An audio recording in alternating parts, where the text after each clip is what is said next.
আমাদের একটা সুপ্রিম কোর্টের যে প্রধান বিচারপতি এখন আছেন উনি একটা ফুল কোর্ট মিটিং ডেকেছিলেন।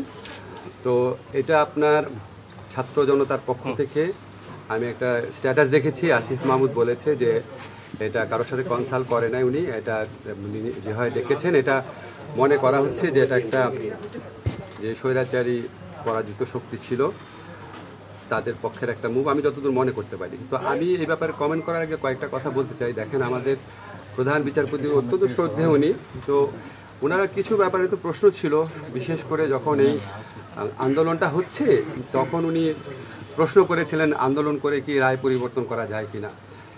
এটা নিয়ে মানুষ ভালোভাবে নেয় না জিনিসটা।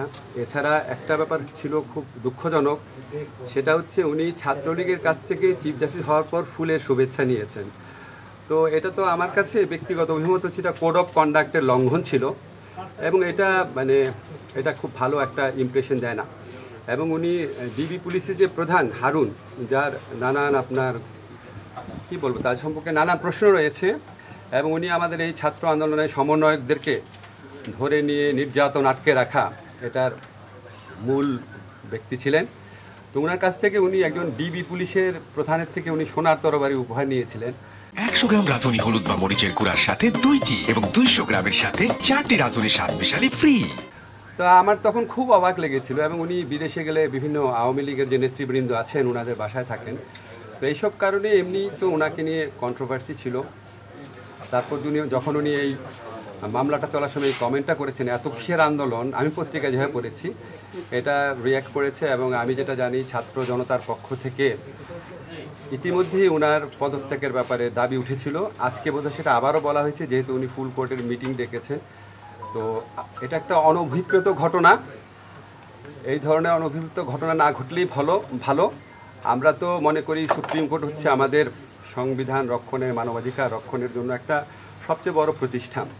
তো এমন কিছু কারোরই করা উচিত না যেখানে ছাত্র জনতার যে গণ আন্দোলন বা গণ অভ্যুত্থান এটার বিপক্ষে সুপ্রিম কোর্টকে দাঁড় করানোর চেষ্টা কারো করা উচিত না। আপনারা ইতিমধ্যে দেখেছেন দেশের পুলিশ বাহিনীকে এই গণ আন্দোলনের বিপক্ষে দাঁড় করানোর কী পরিণতি হয়েছে। তা আমরা তো এরকম কিছু হোক কখনোই চাবো না। তো আমরা আশা করব যে সবার জন্য শুভবুদ্ধির উদয় হয়, এবং ছাত্র জনতার যে গণ আন্দোলন রয়েছে এটার আকাঙ্ক্ষার প্রতি আমরা যেন সবাই সম্মান দেখাই।